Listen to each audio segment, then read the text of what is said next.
but the technology is just not there for robo-taxis yet, I don't believe. The FSD software is so far from fully autonomous, and Musk himself continues to miss those self-imposed deadlines. So if you can make your own vehicle at lower cost, doesn't have steering wheels or pedals, you can bring down the cost. And Tesla's argument is they can actually gobble up market share. And if you always remember that Tesla's a tech company, the others are automakers. All that and more. So let's get to it. Okay, guys, my ride is here. The new Tesla CYBERCABs.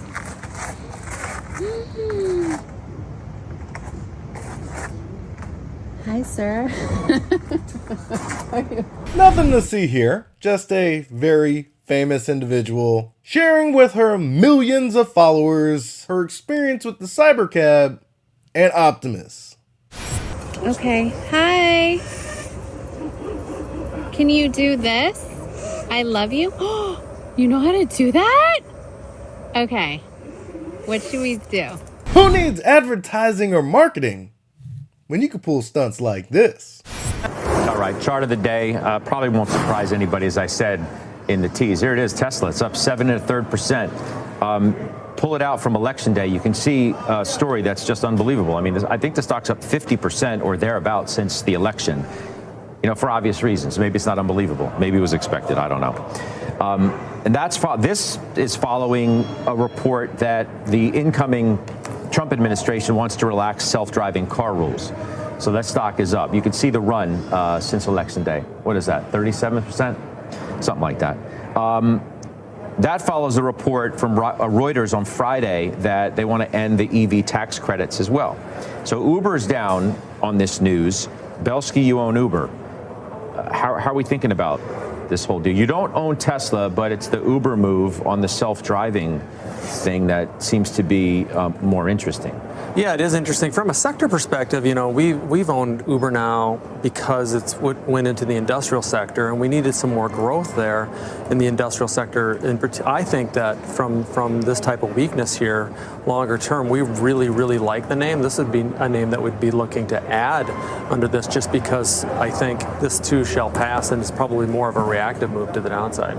I kind of remember them saying this too shall pass regarding battery electric vehicles as well. Now, Uber's a really, really good company, but even really good companies can get disrupted, especially if a technology emerges that could really throw a monkey wrench in what you're trying to do. Add on to the fact that the company attempting to disrupt your industry is Tesla, well, there's going to be a lot of sleepless nights ahead for anyone in the autonomous vehicle space, let alone the ride-hail space.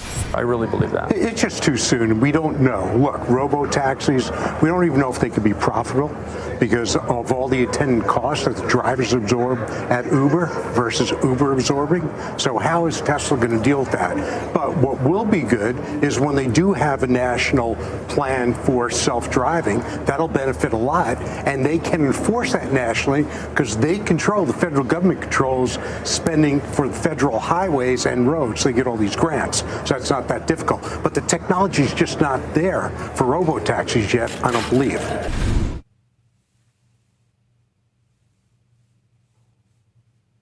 Every time somebody says that the robo-taxi technology isn't there, they're not wrong. But I'm willing to bet it's a lot closer than many of these individuals think. Tesla already showcased a driverless robo-taxi at 1010. The vehicle is operating driverlessly in parking lots. It doesn't take me all day to recognize sunshine.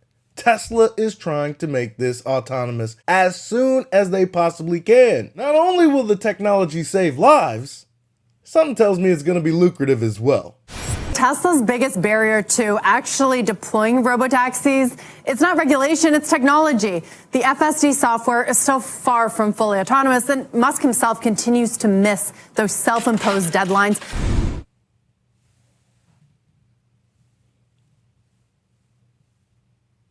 So So a federal versus state-by-state regulatory framework, even if that was to happen, which is, again, small chances, that is more likely to benefit the current and arguably underappreciated leader in self-driving cars. That is WAYMO. Through June of this year, the Alphabet subsidiary clocked 25 million rider-only miles. That's fully autonomous.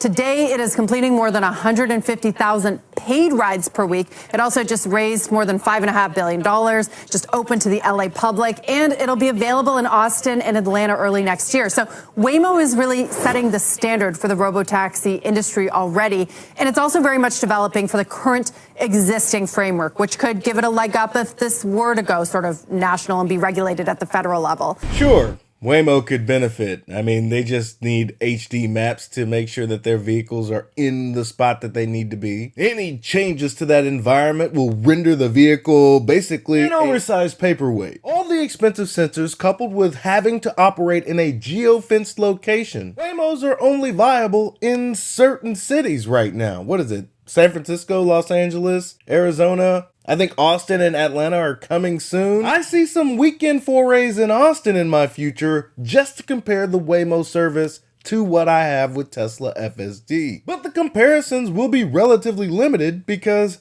it'll force Tesla to operate within that geo-fenced location that Waymo will undoubtedly have in Austin. Now, don't get me wrong. Waymo serves a purpose, and there is kudos to be given for them being a first mover in this space. But to compare it to Tesla, well, that's just not fair to Waymo.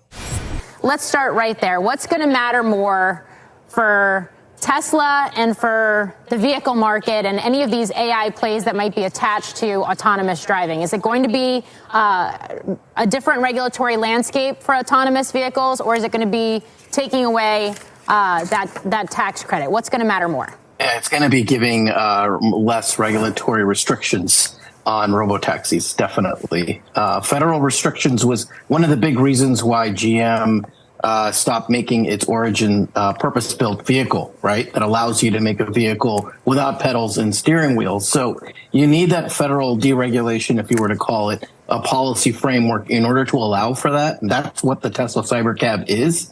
Why is that important? It cuts down a lot of costs, right? Currently the competition is, WAYMO. You guys talked about that. It has pedals, steering wheels. It's another car company making the vehicle, right? So if you can make your own vehicle at lower cost, doesn't have steering wheels or pedals, you can bring down the cost. And Tesla's argument is they can actually gobble up market share. And if you look at autonomy and AI, etc., that comes at a much higher multiple. You have $1 trillion+ market cap for Tesla. Are you going to get there with an auto business for selling more cars or through AI autonomy, right? So autonomy is the way they can justify that market cap more they can from selling cars. Oh, don't worry. Tesla will do both. In a decade's time, Tesla will be the largest producer of automobiles and have the lion's share when it comes to ride hail, because it'll be autonomous, strangling anybody else in the industry that fails to meet this standard. It'll be safer, more convenient, and they're going to have the lowest cost per mile, while being the most profitable in the industry. The only real question is, when will Tesla become feature complete and start generating FSD unsupervised miles? Let's just say you might want to have your money in TSLA before that happens.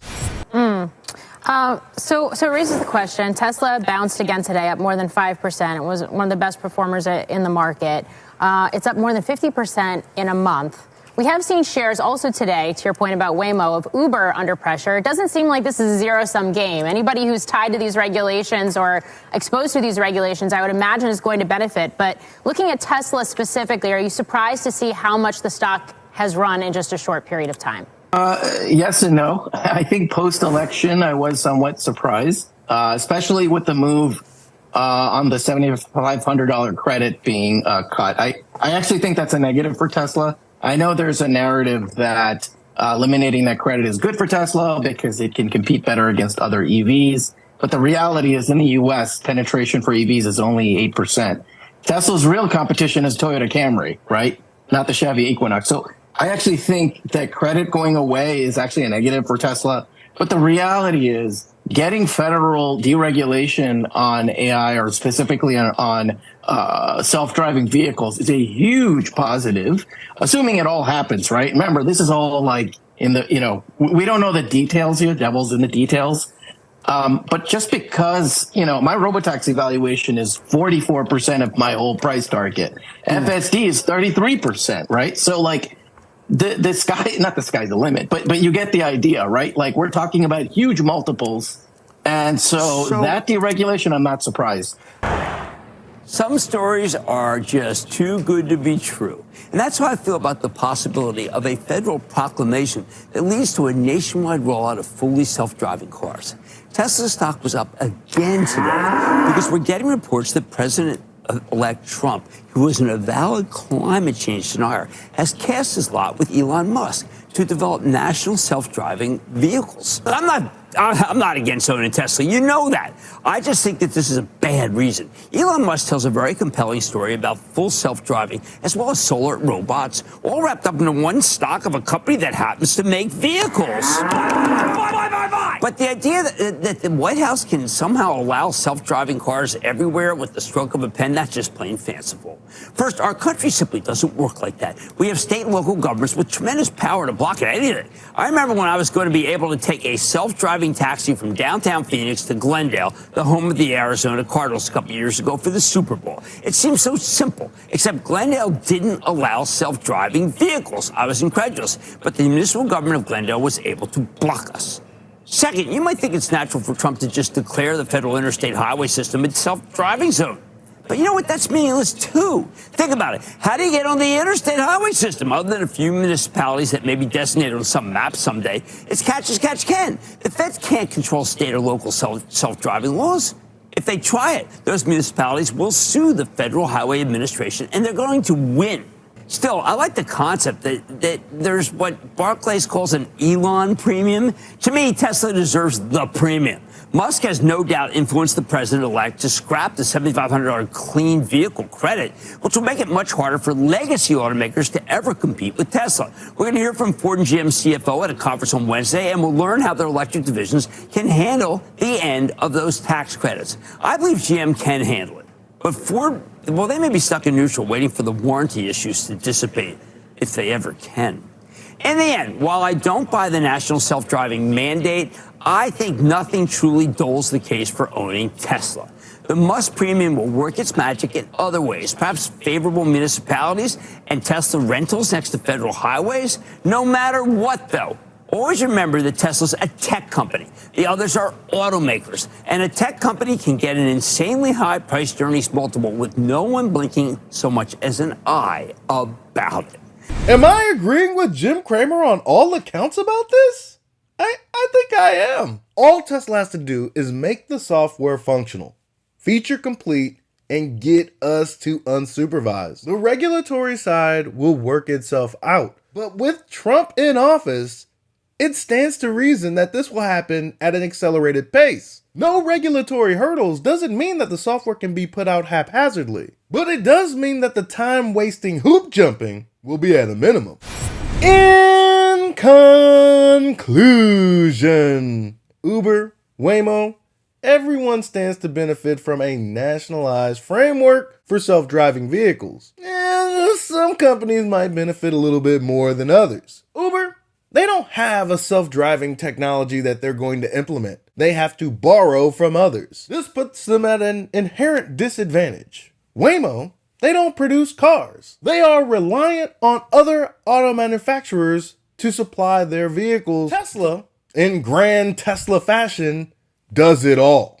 They produce their own vehicles. All of the vehicles that they produce are equipped with the software and sensor suite already on the vehicle to potentially do ride-hail services. Not to mention they're about to go into production of a couple of vehicles with the sole purpose of autonomous ride-hail. The 1010 event showed how they plan to use wireless charging for these vehicles. They don't have a charge port. Tesla isn't just planning to enter your industry, Uber, Lyft, WAYMO. They intend to decimate it. The Tesla team is thinking 10 steps ahead, while the rest of you will be left reacting to the situation presented to you. It's not going to be pretty, ladies and gentlemen, but this is happening. And with every engagement of FSD on my personal vehicle, the constitution of that fact rings more true every single day. That's all I've got for you today. Be easy. Peace.